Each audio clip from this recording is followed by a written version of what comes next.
ada niatnya tuh, niat jahatnya untuk mendiskreditkan apa segala, itu mesti diperiksa. Nah, kalau illegal access berarti kan niat jahatnya dia ingin membobol, ya, untuk mencemarkan nama baik atau pemerasan atau dan lainnya.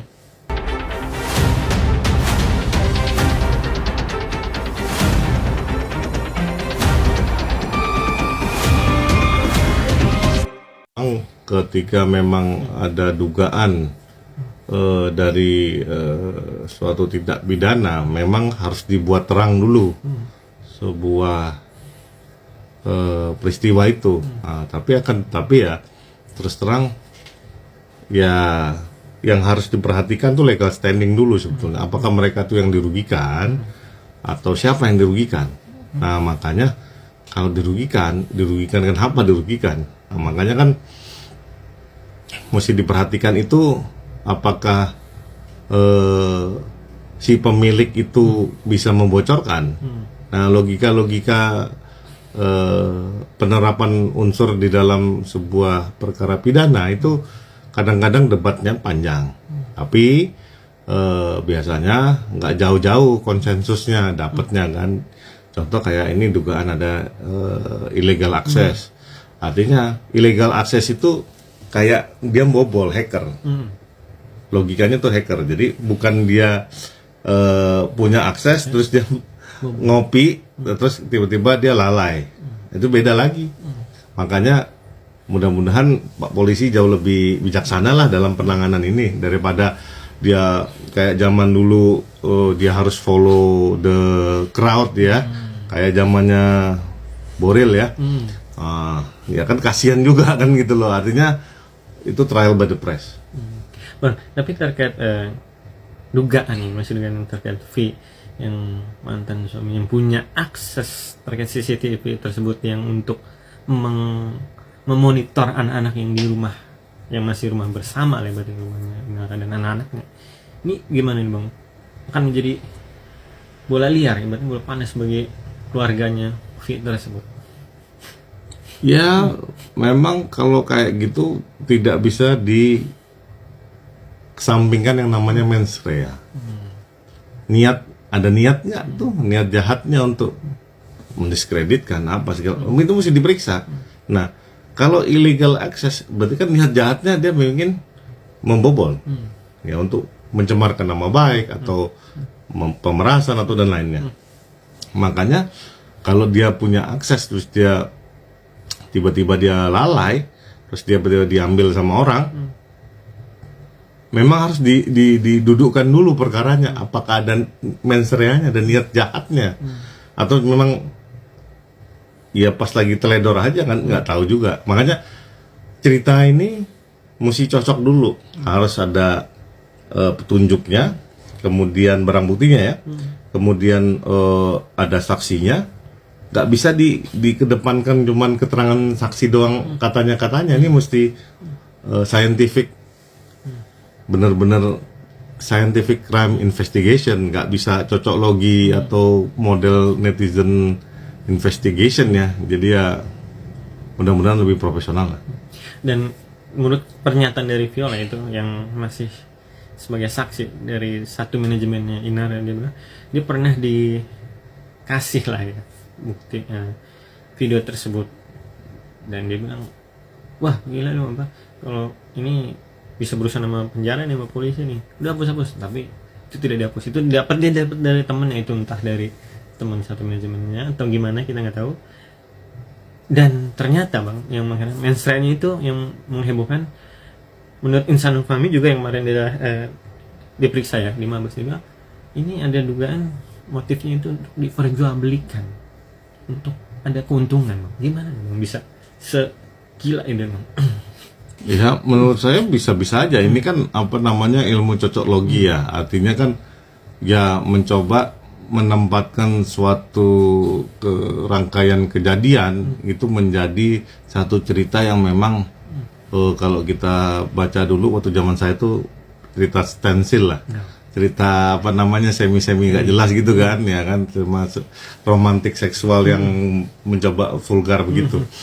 Akan tetapi saya bilang tadi, kalau nggak mungkin ada asap, kalau nggak ada api. Artinya kejadian ini mungkin dari beribu-ribu kali kejadian, mungkin kali ini baru tanggurnya, karena nggak gampang itu ngambil di CCTV itu di menit yang itu, di jam yang itu, dan di kamera yang itu. Nggak gampang itu sebetulnya. Jadi harus tahu persis kegiatannya sehingga dia bisa nge-record itu barang. Artinya yang membocorin, kalau saya boleh berpendapat ya sebagai komentator bola, itu pasti yang tahu kegiatannya secara detail. Karena sih ibaratnya bisa bilang sudah direncanakan untuk ngambil di klip mana, gambar apa, dan di kamera apa ya, kan bisa bilang gitu Bang. Ya, atau juga kayak si Boril, artinya memang buat koleksi juga bisa juga. Makanya kan saya nggak ngerti juga ini siapa yang motifnya apa.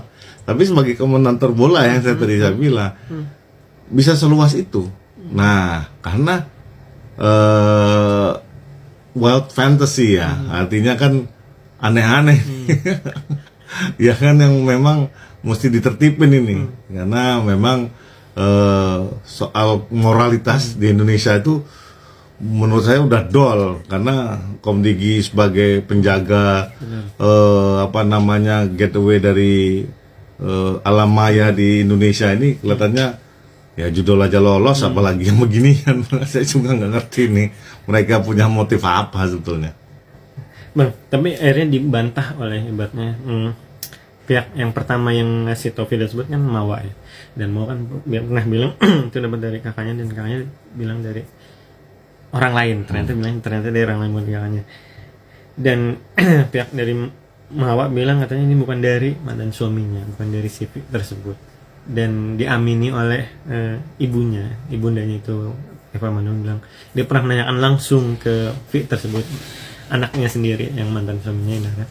Dia sampai sumpah tidak pernah menyebarkan lah video tersebut sampai ke publik, dan akhirnya membuat ibunya lega. Ini tidak bisa juga di alibi kan, akan bisa juga dipanggil kan, nanti akan diperiksa sebenarnya, karena kan yang punya akses CCTV ya V tersebut kan. Ya karena logikanya tuh nggak bisa dikeluarkan dari logika umum. Rumah itu rumah siapa, yang pasang CCTV siapa, yang tahu kegiatan si yang mengaku korban itu siapa, kemudian korban itu berkegiatan yang diduga heboh itu berapa kali di situ, ya yang tahu siapa, ya kan. Artinya sebetulnya ya memang korban juga punya akses yang sama kan, karena memang ditempatkan yang sama. Nah makanya agak bingung juga, mungkin ya itulah kelebihan dan kekurangan CCTV. Artinya ya CCTV dipasang itu artinya di ruang-ruang umum, nggak mungkin di toilet juga kan.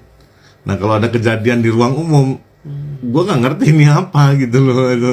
Jadi ini sebetulnya apa sih gitu. Ini perkara apa gitu loh. Makanya saya mau komentar tadi agak ragu, karena ini di ruang umum gitu loh. Terus ada kejadian vulgar, padahal kan ada tempat yang lebih privat. Tempat tidur pasti kan nggak ada kameranya. Yang saya nggak habis pikir ya itu kan. Ya coba aja lah polisi moral, coba komentarin itu, coba logikanya, coba saya pengen denger. Bang, terkait pidananya Bang, hukumannya untuk yang penyebar ini bisa di atas 5 tahun ya Bang, bisa untuk penyebar, terus apalagi penyebar pertama ya Bang itu, dan yang untuk yang terkait 6 orang itu kan ada keikutsertaannya itu masing-masing akan beda-beda Bang, itu dia penyebarnya atau dia mengcopy atau dia menyimpan atau gimana Bang? Ya saya kembalikan itu ke pihak kepolisian ya. Kalau penerapan pasal ITE tentang soal ya illegal access, dan kemudian mungkin ya kalau ada ya ini pasalnya pornografi dan porno aksinya gimana itu, bisa dipakai apa enggak, nggak tahu juga. Apakah ini sengaja dipertontonkan apa enggak, karena itu posisinya di ruang umum, katanya di ruang umum kan, ruang tamu lah. Ya artinya memang polisi harus benar-benar bijak apakah ada mens rea di situ, karena apakah itu tergolong tindak pidana atau memang bukan tindak pidana.